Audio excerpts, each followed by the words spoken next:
this video, I'll be taking a look at how Angela Duckworth's instant bestseller, Grit, can help us to get better at jiu-jitsu. Okay, let's get into it. Training jiu-jitsu is hard, and if you think it's easy, you're probably doing it wrong. According to Duckworth, what people who have success doing difficult things have in common is they know what they want and they display furious determination. That makes sense. If you don't know what you want, then you can't be determined. And if you can't be determined, then you don't know what you want. But first of all, let's talk about talent. Fortunately, when it comes to developing grit, talent isn't something we need to worry about. Duckworth actually explains how effort counts twice as much as talent. She even has this whole formula for it. You can see that effort is in this equation twice, so is skill, but talent's only there once. According to Duckworth, we just need a little bit of talent to get ourselves going. And most of us have a little bit of talent at jiu-jitsu. I've never been a talented athlete. In fact, I've never been an athlete. I never even did any exercise whatsoever until I started training jiu-jitsu. I was kind of a still person. But unlike other sports, like say sprinting or rugby, jiu-jitsu relies less on athletic ability and more on technique, leverage, and cognitive strategies, which means that jiu-jitsu is perfect for the application of effort for success. Would you pick the person who is average in talent but works extremely hard every day? Or would you pick the person who is off the charts talented but actually did very little work? You'd pick the harder worker, because it doesn't matter how talented someone is. If they're not going to take action and do the work, they're not going to move anything forward. According to Duckworth, when we watch a highly skilled person, we can become distracted and almost mesmerized by what we're seeing. She cites Nietzsche. With everything perfect, Nietzsche writes, we do not ask how it came to be. Instead, we rejoice in the present fact as though it came out of the ground by magic. Sure, it may look like magic when you watch a highly experienced black belt execute a technique, but it's not magic. Or at least, if it is, it's magic that they had to go through a decade of consistency and hard work in order to be able to execute. And for all you know, they were worse than you as a white belt, a lot worse. That person is just talented. There's no way I could do something like that. No, they've just put more effort in. Remember our equation? But don't worry, if you're not as gritty when it comes to your training as you want to be, Duckworth says that we can develop grit through cultivating 4 psychological assets: passion, practice, purpose, and optimism. Now let's talk about each of them and how we can get better. Duckworth says that the primary way we develop passion is through discovery. One of my coaches always reminds me, Nyla, the most important thing is that you enjoy your training. I think when he says that, what he's trying to do is stop me from burning out and get me to stick with training jiu-jitsu for the long term. Smart guy. In order to develop passion, we need to have multiple experiences with the outside world. So we want to be trying different styles of jiu-jitsu and different training environments, as well as participating in seminars and workshops wherever possible. When I've done that, it's kind of felt like taking a mini day trip or a holiday. According to Duckworth, both our bodies and minds crave novelty. If we keep exploring the same ideas over and over again, we get bored. Say you're feeling despondent or not very motivated about your training. Maybe that's because you haven't found the exact way you want to approach it. Even something as simple as training in the morning rather than the evening could be a game changer. I guess it's kind of like if you ate the same thing for breakfast every day, you would just get bored of eating breakfast. Duckworth talks about the importance of deliberate practice. The basic requirements of deliberate practice are a clearly defined stretch goal, full concentration and effort, immediate and informative feedback, and repetition with reflection. She defines successful practice as practice which increases our skill. If you're drilling something wrong over and over, just going through the motions, that's not deliberate practice. But if you're drilling progressively, trying to make it better every time, that is. Deliberate practice is structured and purposeful, targeting specific areas of improvement. It involves setting clear goals,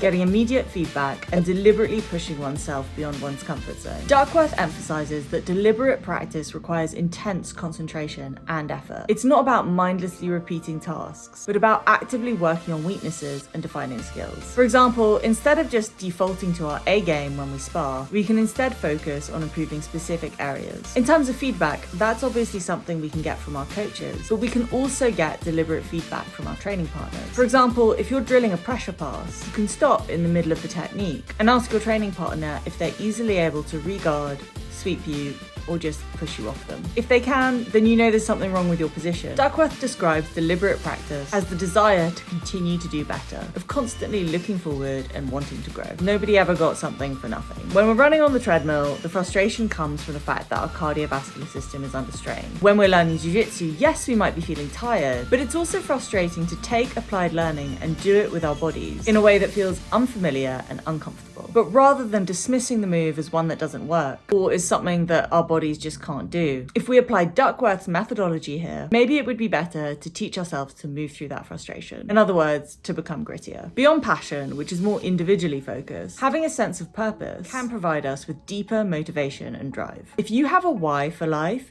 you can get by with almost any how. Or, as Duckworth puts it, what ripens passion is the conviction that your work matters. Okay, so why does training jiu-jitsu matter? I guess the answer's going to be different for everyone. Broadly speaking, I think what jiu-jitsu offers is the practical, full-body experience of developing various aspects of our character. I don't know a single person who started training jiu-jitsu and stuck with it and has not in some way become better. Just all around better. Perhaps jiu-jitsu allows us to make unconscious obstacles conscious through our bodies as we train and move, allowing what's happening for us on a deeper level to surface. We then get an opportunity to work on them and address them. To quote psychologist Carl Jung, "Until you make the unconscious conscious, it will direct your life and you will call it fate." One way we can hack grit is by joining a team or culture that normalizes hard work and perseverance. This is why it's so important to choose the right training culture for you.